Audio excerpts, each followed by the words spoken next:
Marami ang tila naawa kay Mark Leviste nang magsalita na si Kris Aquino at sinabing hindi daw ba napapagod si Mark sa mga messages na hindi sinasagot. Ayon kay Kris, mas gusto na niyang manahimik at mag-heal peacefully. Narito ang kanyang naging pahayag. Mark, aren't you tired of the unanswered messages? It took me 2.5 weeks to feel that I no longer really feel the need to keep communication lines open with you. Whatever is going on in my life or in yours, parang nawala na yung desire for me to know what's happening with you or for me to keep you informed. Ayon pa kay Kris, nagpapasalamat siya sa palaging pagme-message sa kanya ni Mark Leviste. Pero pakiusap nito na mas maganda kung hindi na siya i-message nito. I haven't been influenced by anyone. It's just that I've fallen back to my pattern of reading a new book every 2 to 3 days, reading NYT, and the magazines I like, and coping with the hardships my body must endure. I want to remain polite, but this is really what happens when we are so far from each other. People really do grow apart. Thank you for keeping in touch, but I'd really prefer if you don't. It's really a lot more peaceful now, and that's always been my prayer. Serenity and peace. Matatandang last July ay nakipag-break si Kris Aquino kay Mark. Umuwi na din ng Pinas si Mark para sa kanyang work, pero nananatiling tahimik ito. Sa kabila pala ng pagiging tahimik ni Mark ay patuloy siyang nagpapadala ng mensahe kay Kris. Dagdag pa ni Kris, was I asking for too much when I asked for our relationship to stay private? Mahirap ang pinagdadaanan ko. I don't wish this on anybody. It's all PM here. Thursday night, Tuesday afternoon, my dosage for methotrexate, my chemotherapy medication being used as an immunosuppressant to help treat my 3 life-threatening autoimmune disorders was increased. I barely slept since then because sobrang sakit ng buong katawan hanggang sa buto na mismo. I try not to cry in front of Kuya and Bim but I couldn't stop my tears. Sa bandang huli ay naramdaman ni Kris ang pinagdadaanan ng mga kagaya niyang kailangan ng chemotherapy at isang mensahe din ng kanyang ibinigay. To all who are undergoing chemotherapy, now believe na believe ako sa tapang nyo. Sa mga nakagraduate and okay na ngayon, you are my inspiration. Humingi din ng pasensya si Kris dahil mas nais na niya ngayon ang pagkakaroon ng privacy at katahimikan, malayo sa anumang usapang pag-ibig dahil mas gusto niyang mag-focus at gumaling ng my peace. Pasensya na po, I've been so careful about staying private.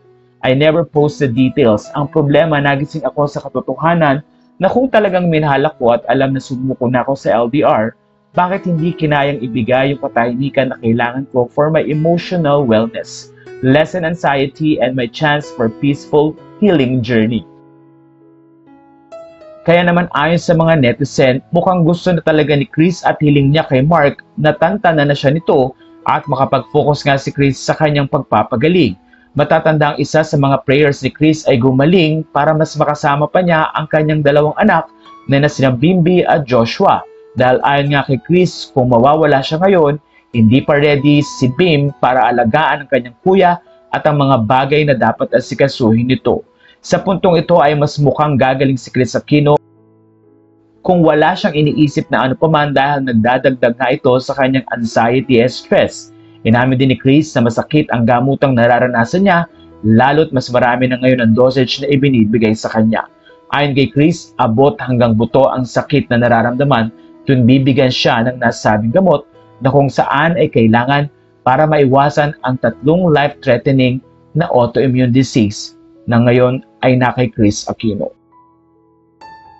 Samantala, marami namang netizen na nagsasabing ready na daw kaya talaga si Mark na iwasan at i-give up ang kanyang pag-ibig kay Kris o mukhang mananatili sa paghihintay ngayon si Mark Leviste at magpo-focus muna sa kanyang trabaho bilang Vice Governor ng Batangas.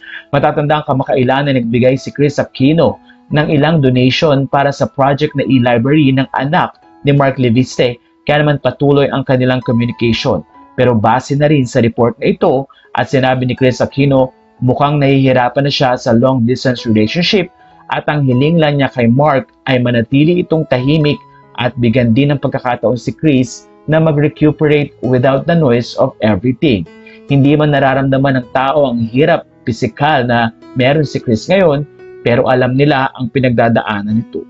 Kaya naman ayon sa mga netizen, Prayer nila na sana ay dumating ang panahon na mapagdagumpayan ni Chris ang kanyang nararamdaman or kahit papaano'y malesen ang sakit physically na nararanasan niya tuwing siya ay binibigyan ng dosage ng methotrexate. Ayon sa mga netizen, sana din daw ay maunawaan ni Mark Leviste kung ano at saan nanggagaling si Kris Aquino dahil hindi nga madali sa kanya ang ma-stress at hindi rin madali ang gamutang nararanasan niya. Kaya naman ayon sa mga fans, paniguradong magkakaroon din ng pagkakataon na magkita sila muli at sa pamamagitan nga ni Mark Leviste na tila hindi sumusuko na mag-stop para sa communication nila ni Kris Aquino dahil ito daw ay tulak ng pag-ibig ni Mark Leviste. Matatanda ang 12 years na naghintay si Mark Leviste para magkaroon ng pagkakataon na makasama si Kris Aquino. Sumunod pa ito sa Amerika para doon nga ay matulungan si Kris sa kanyang pagpapagamot at maibigay ang alaga na kung saan ay pwede niyang ibigay habang nandun sa Amerika. Sa pagkakaroon nila ng short na relationship, mas nakita ni Kris ang tunay na ugali ni Mark. Pero mukhang nakalimutan ni Mark Leviste ang pagkakaroon ng privacy na una nang hiniling ni Kris Aquino. Nakadagdag pa ang long-distance relationship dahil nasa Pilipinas si Mark samantalang nasa Amerika naman si Kris na ang kanyang naging purpose sa pagpunta doon ay para makapag-focus sa pagpapagaling. Kaya naman tanong ng mga netizen, timing ba ang pagpunta ni Mark Leviste sa Amerika upang makilala pa ang Queen of All Media o isa lang siyang dagdag na stress kay Kris Aquino na kung saan ay nakakaapekto para hindi gumaling ng mabilisan si Kris. Kaya naman sa puntong ito, hiling ni Kris na kung talagang mahal siya ni Mark Leviste ay palayain na siya.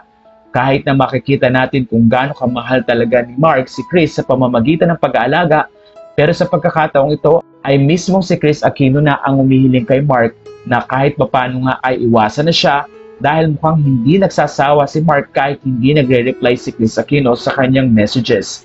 And once and for all, ibinigay na nga ni Kris Aquino ang mensahe para sa Vice Governor at mukhang ito na nga ang ultimatum ng kanyang mensahe na tigilan na at huwag nang mag-message pa para na rin sa katahimikan ng isip at puso ni Kris Aquino.